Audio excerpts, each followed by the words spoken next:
Chapter 14 deals with antimicrobial drugs. And so what we're talking about here typically are things such as antibiotics. That's going to be the main group. Antibiotics, technically the definition is that they are natural compounds made by microorganisms that will inhibit growth of other microorganisms.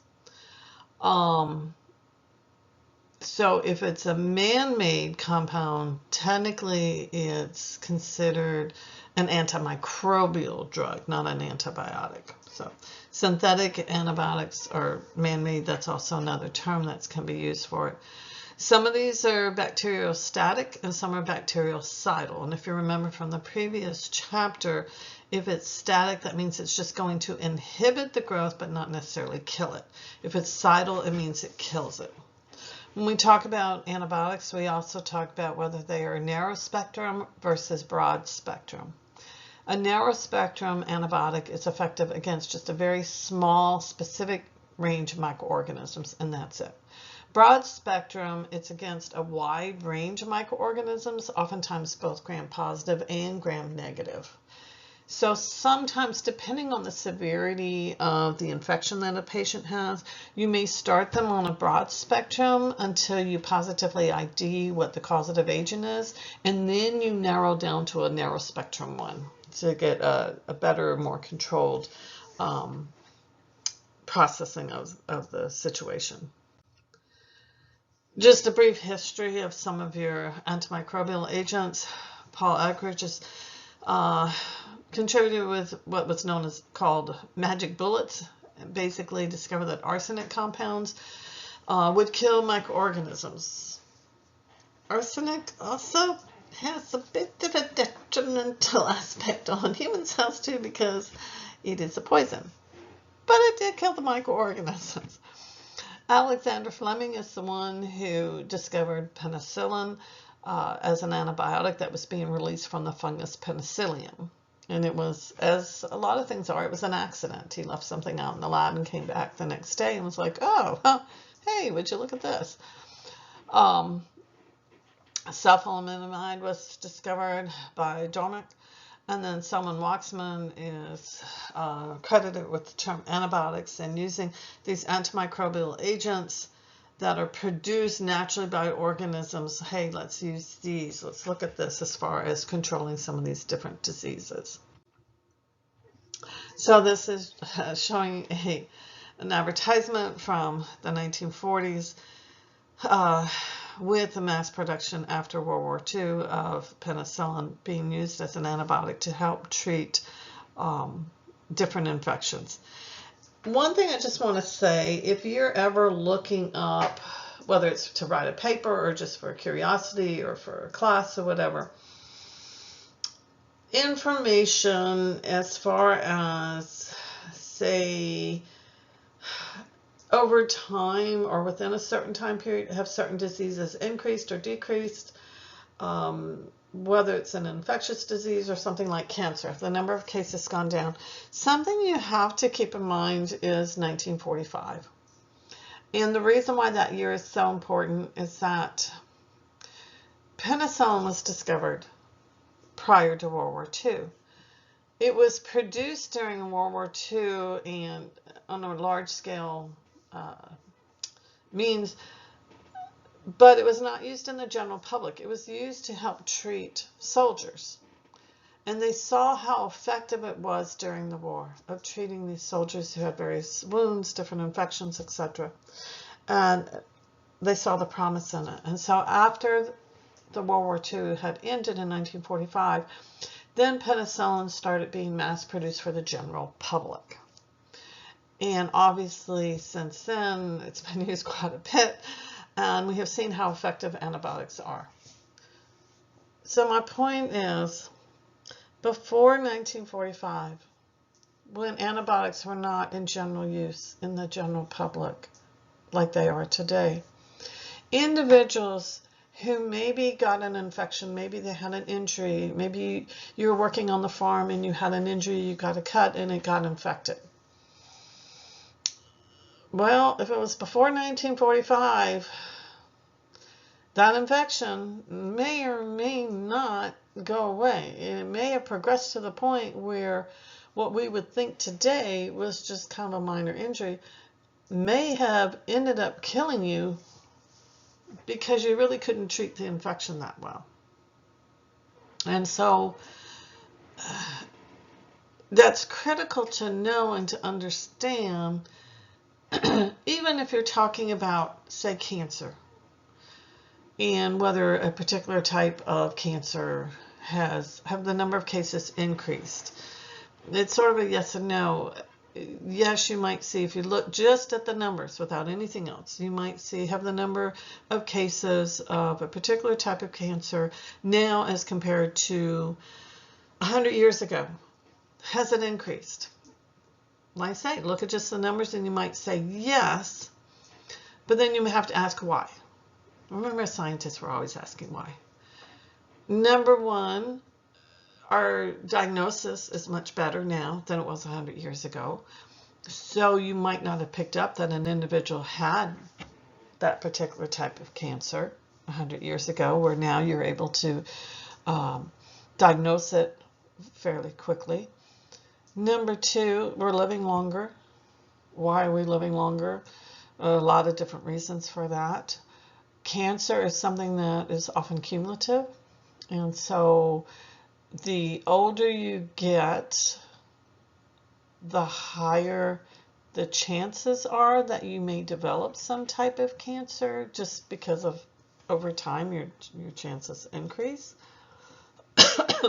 If people are only living till their 50s versus living to their 80s, yeah, they're living longer, so you're going to have a higher chance that some of those people will eventually develop cancer. The other thing is with antibiotics and how this all ties in, 100 years ago, you may, like I said, have somebody who was working on the farm, had an accident, maybe cut their leg really badly, and it became infected, and then the infection went systemic, and that ended up killing them.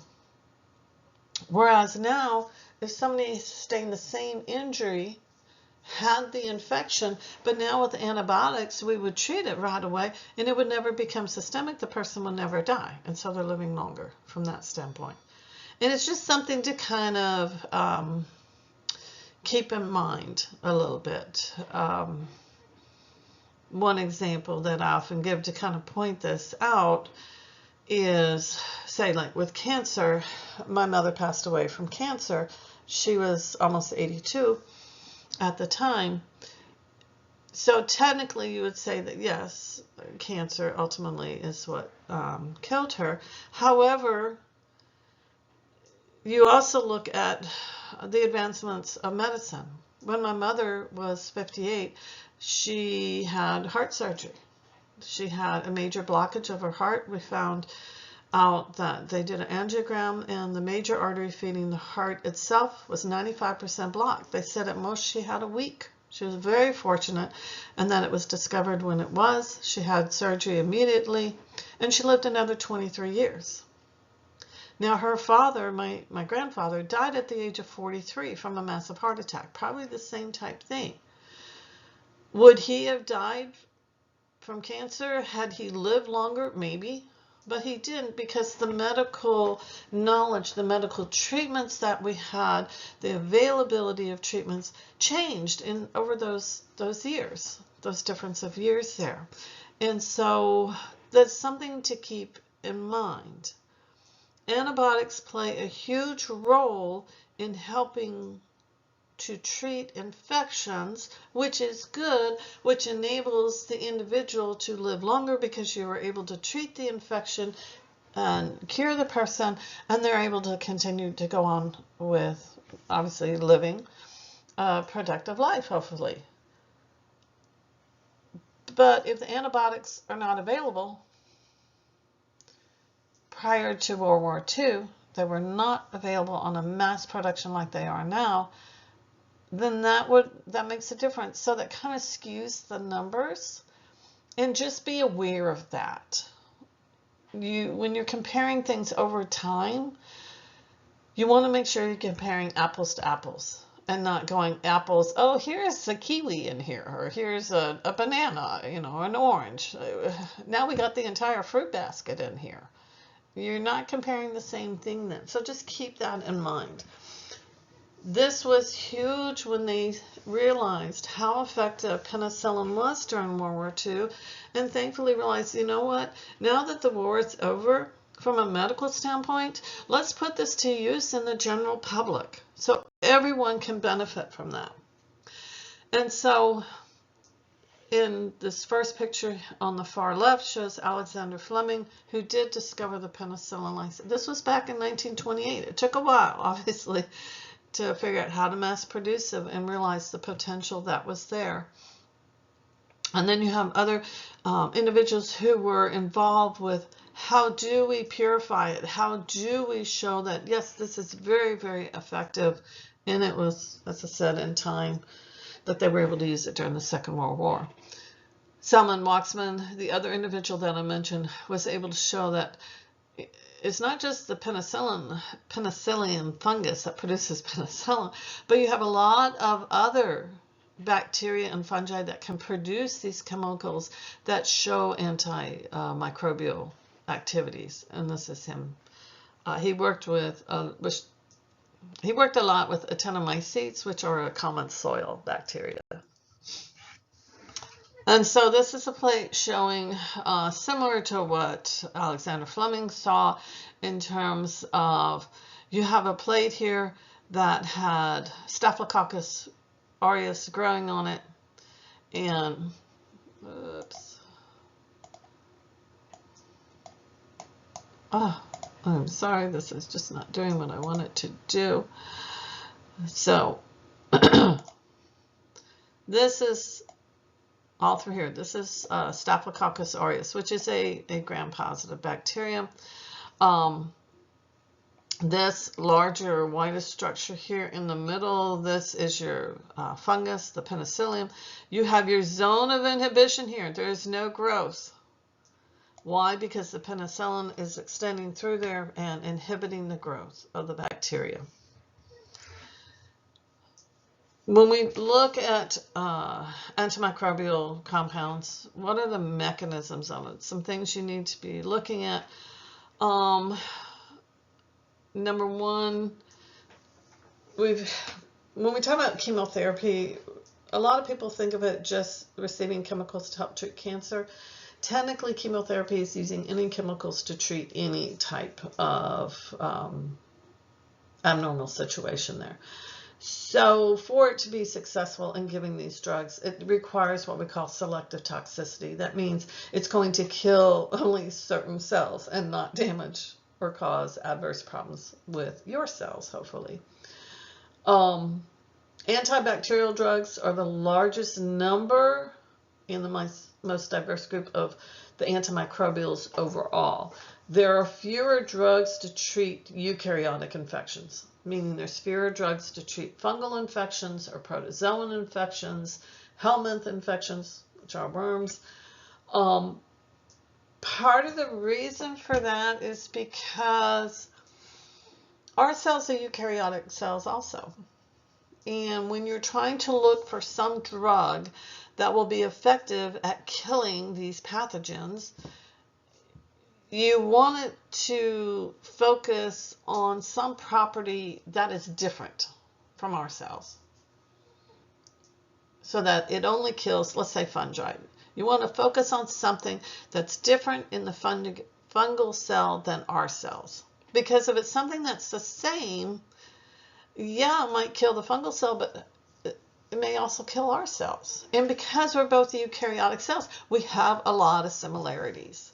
And so that makes it very tougher to find. There's so many similarities. We really got to search through to find the differences. And that makes it very tough. Bacteria are prokaryotes. And so that makes it so much easier. There's so many differences between prokaryotic and eukaryotic cells. It's so much easier to find those differences and then utilize those differences. Focus on those differences. Because if we don't have that in our cell, it's not going to affect us. Antiviral drugs are also very limited. And the reason for that is because where does a virus spend most of its life? Inside our cell. How do you kill something that's inside your cell without damaging your cell? How do you even know it's there, number one, to attack it? That gets really tricky. Now, sometimes when a virus infects a cell, it puts a certain marker on the surface of the host cell so you can figure out that it's there. But you still have the problem of how do I destroy this invader inside? It's like, how do you destroy an invader inside your house without destroying your house? And that gets also very tough. Now, you can look at antibiotics and you can classify them typically in one of 6 ways as far as their mode of action or the mechanism of how they work. How are they effective? Now, I'm going to tell you right now, once again, your book gets very detailed on a lot of this. I am not going to be asking you, well, how does the antibiotic tetracycline work? What is its mode of action? And tell me what organism it's effective against. I'm not going to ask you that. You can get that when you take pharmacology. You know, I got to leave something for another instructor to teach later. So what I want you to know is basically like this chart here of these 6 items of, if I were to ask you what are the mechanisms of antibiotics, to list this. Some of them are going to inhibit the cell wall synthesis. Do you have to know which ones? No, just know that that's a way that some of them work. Some of them are going to inhibit protein synthesis. Some of them will inhibit nucleic acid synthesis. Some will inhibit metabolic processes and pathways, meaning it's going to inhibit other chemical reactions going on. Some will prevent the pathogen from attaching to the host cell, or if it attaches, it's going to prevent it from entering into the host cell. And some of it's going to disrupt the cell membrane synthesis. Inhibition of protein synthesis is a huge one, especially for antibacterial drugs, because this is where I've been saying, remember, the ribosomes in prokaryotes are a slightly different size. They're a little bit smaller than the ribosomes in the eukaryotic cells. We are focusing on that difference now. It's kind of like things are going to start to cycle back. And here we go. Something we mentioned previously, it's back. And that's why I was stressing it beforehand, because I knew it was going to come back here. Focus on those differences.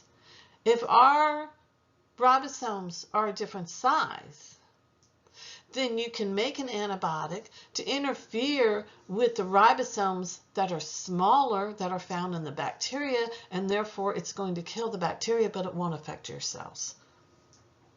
So once again, these are the 6 main mechanisms or modes of actions of how the antibiotics work. Like I said, I'm not going to ask you what kind of antibiotic interferes with the inhibition of nucleic acid synthesis. No, I'm not going to ask you that. Okay, this is just kind of showing you, yes, that some of the examples of how some of these work, like the metabolic pathways here, and it gives you with the ribosomes, the 2 different sizes here, the plasma membrane. But once it's these list of these various antibiotics, I'm not going to ask you for the names of it. I want you just to know, once again, how is it working on here. That's what I want you to know. Okay? Antifungal drugs, as I said previously, they're harder to develop because fungi are eukaryotes. Some of them have been developed that will interfere with their cell wall synthesis, because that's a difference. Animal cells, we don't have a cell wall. So fungi do. Hey, there's something you can look at then. In the plasma membrane, animals have cholesterol to help stabilize that membrane. Fungi have the ergostol, which is something different. We don't have that. Aha, so let's look at that. And sometimes they'll also look at disrupting that cell membrane by interfering with that steroid compound. So here's the cholesterol that we have. Here's what the fungi have. Similar, but not exactly the same. And so if you are trying to develop an antifungal drug, go for the difference.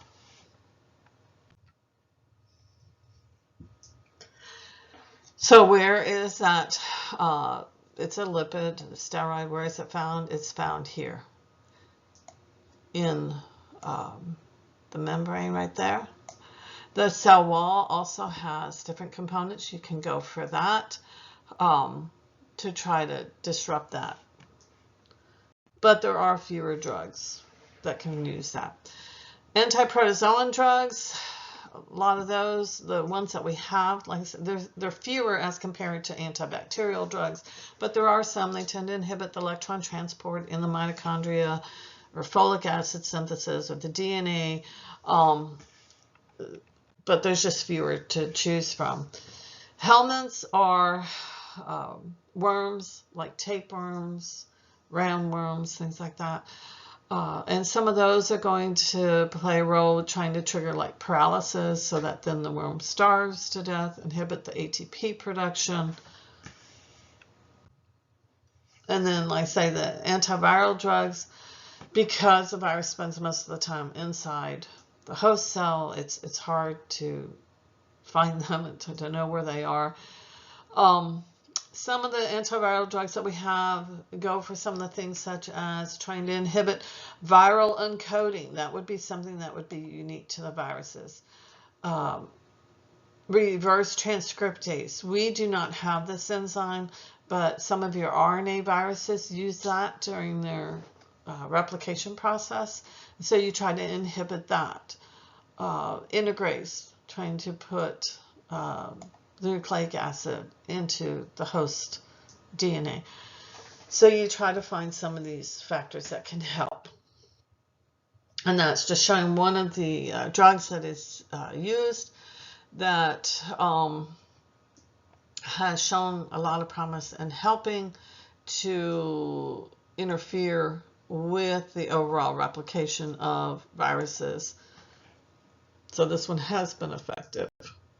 And oftentimes you do what's called antiretroviral therapy. This is used for HIV. HIV is what is known as a retrovirus.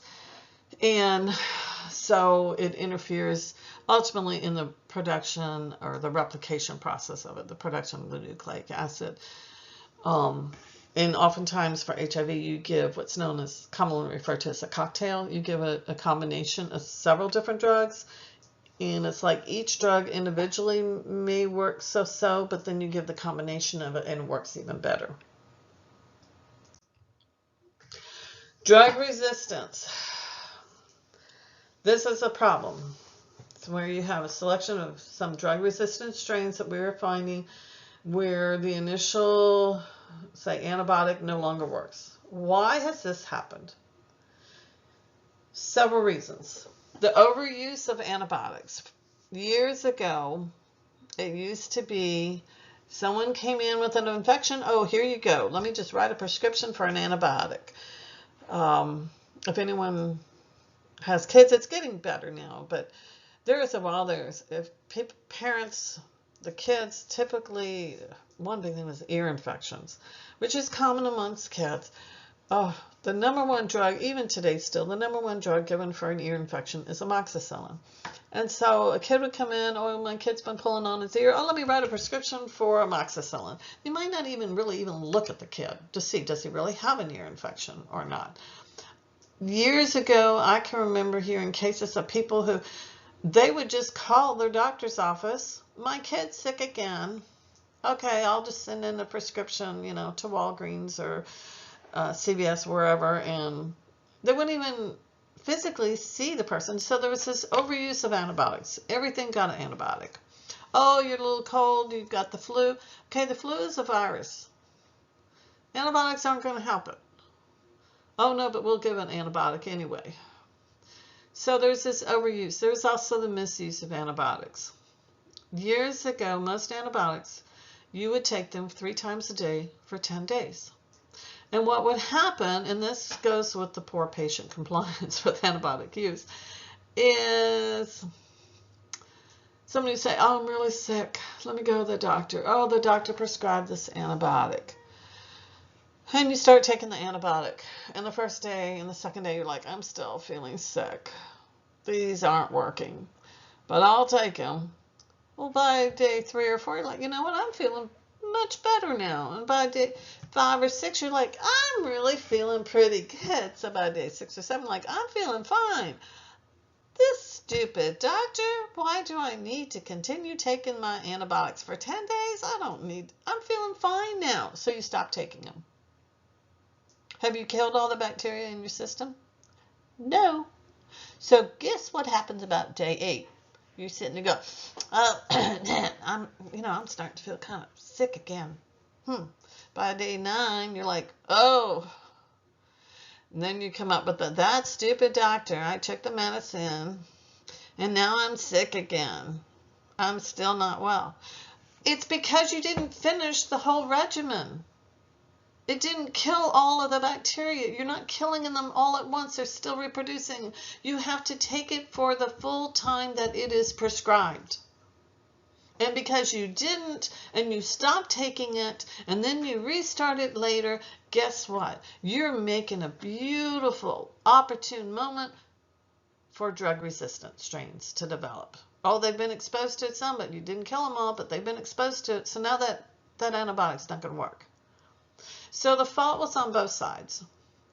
Over prescribing it from the physician's standpoint and misusing it on the patient's standpoint. Both of those together are huge factors, and why now we have this problem with the drug-resistant strains that once they're there, they just keep reproducing.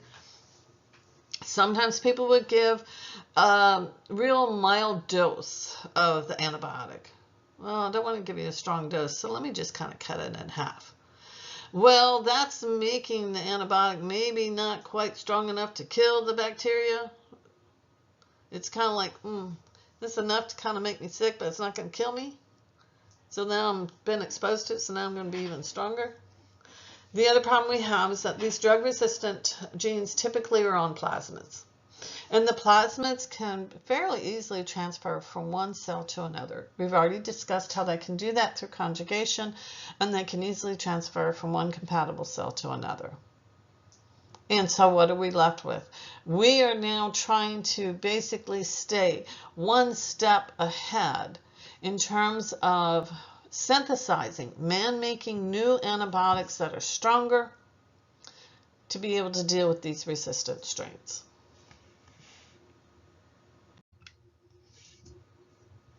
So, how does a bacteria, let's look at bacteria just for sake of easiness. How do they become resistant? Well, sometimes they're able to modify the drug. Sometimes they're able to inactivate it. Sometimes the bacteria are able to prevent the bacterial cell from even taking up the drug. Or it's able to pump it out. It's kind of like, oh, you're coming in the front door, I'm going to open the back door, and so as soon as you come in the front door, I'm going to pump you out the back. You're in the front, out the back. In the front, out the back. Sometimes that's what we call mimicry. They target where it kind of mimics another compound. Sometimes they start overproducing different enzymes or bypass, change the metabolic pathway a bit. So it's sometimes what I describe as like a chess game, or a lot of you play computer games or not. It's kind of like, oh, okay, it's people, we've got an infection. The bacteria is like, ha ha, I'm inside you. And we'll talk about how we deal with that later. But, aha, I got inside you. What you going to do now? And then we say, well, guess what? We've got this drug. I'm going to take this drug that should kill you. And then the bacteria kind of goes, ha, ha, ha, guess what? I'm going to find a way around that. So good luck with that one. So it's always kind of this back and forth. And once again, I believe I mentioned this early on in this class. When you look at something like this, mechanisms of drug resistance, is this good or bad? Well, it depends on your point of view. If you're talking about a bacteria that's able to inactivate a drug that should kill it, but it's able to inactivate it, is that good or bad? it's bad for us, but that's good for the bacteria. So we're always kind of looking at things from two different standpoints. Standpoint from the human side, but then also viewing it from the standpoint of the microorganism. And our viewpoints are not always the same. So let's say this is just showing different ways of trying to adapt basically to this environment of where now you've got a drug in here. Once again, like this up here is showing it's blocking it from entering the cell right here. Do you have to know which antibiotics work that way? No. You just need to know. Here's something where it's efflux. Efflux means it's moving out, as you can see the arrow here. Do you have to know, once again, which antibiotics work that way? No. Just know that that is one way of adapting and trying to make modifications so that you become resistant. And from the bacteria standpoint, so it doesn't kill me. How do you test the antimicrobials? There's several different tests that are used. Kirby-Bayer is a standard in the industry for using.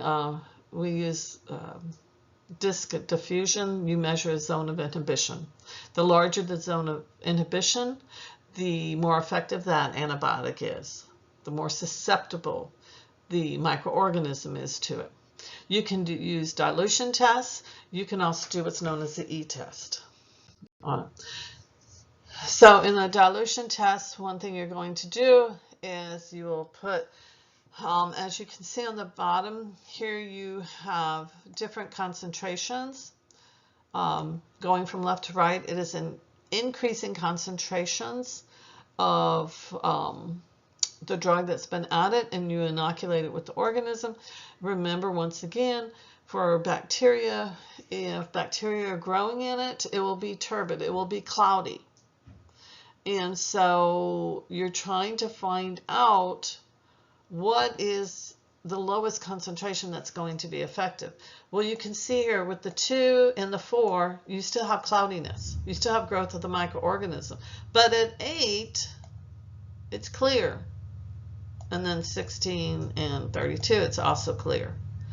So the lowest dilution that would be effective, you would want to use the 8 micrograms per milliliter. That's effective at killing the bacteria. Why are you going to use something much more concentrated? If you don't have to, don't go to 32 when 8's effective. Now 4 is not going to work, so you need to go to 8. So that's one way of testing. This is a micro dilution tray. This also is where you've got different dilutions.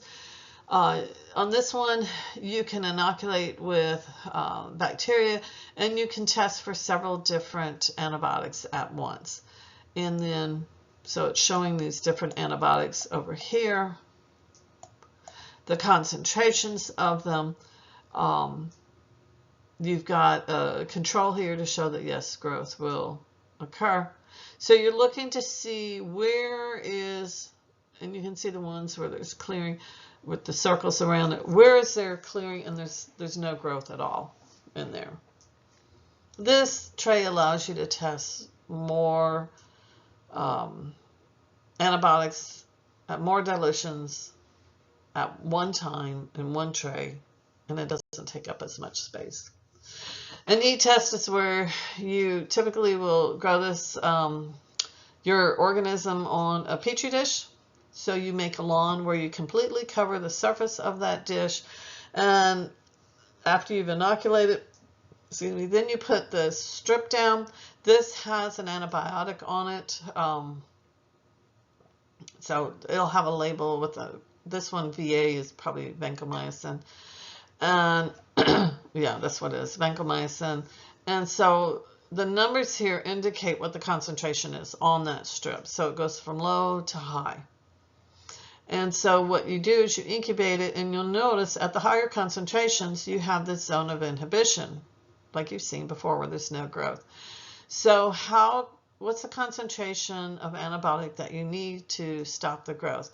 Well, if you notice right in here at the 1.5, this is where the growth, pretty much where that margin is, where it stops. So that would be the concentration that you would want to use against this particular bacteria. Now you would have to do this for different, multiple times to test different bacteria. This would say it's 1.5. In this case, they were looking at Staphylococcus aureus. If you're wanting to look at Staphylococcus epidermidis, a different species of Staphylococcus even, you would need to then do this again, make a lawn on a different plate with Staphylococcus epidermidis, put the E-strip on, and do the same thing there.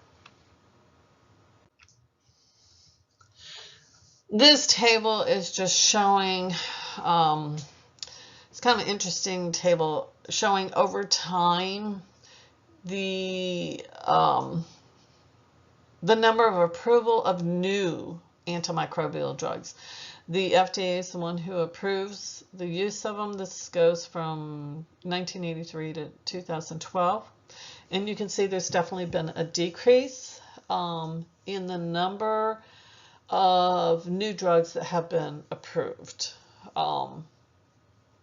There were only 2 approved from 2008 to 2012, but there were 16 approved from 1983 to 87 in that 5-year time span. There are several reasons for that. Part of it is whenever you have a new thing and suddenly a lot of push and a lot of money to help with research to develop new drugs, oh, here we go, everyone's all excited. But then over time, it takes a long time to go through this research. And other things come up and some people kind of switch their focus, and there are so many other things to put money for, then you have to start to prioritize. It's a problem in research in any field of science, and actually in any field of research, whether it's science, humanities, anything, there's only X amount of money. Where are you going to put the money? How do you prioritize? And that's a hard thing to do. And, who gets to decide where the money is spent? Obviously, every researcher thinks their research deserves as much money as possible. But unfortunately, that's not the reality, that everybody gets all the money they need to do research. It's just the reality of the situation. So for this, we're constantly trying to come up with new antibiotics, new synthetic antibiotics, to try to counteract this problem of drug resistance. A lot of it has to do with education. If nothing else, educate your patients as to the importance as to why. If you prescribe them an antibiotic, you're telling them to instruct them on how to take it, when to take it, and that they must take the full regimen. And the other thing is to also educate them, oftentimes for a viral infection, and even for some bacterial infections. Sometimes certain infections, just let it run its course. It may not be very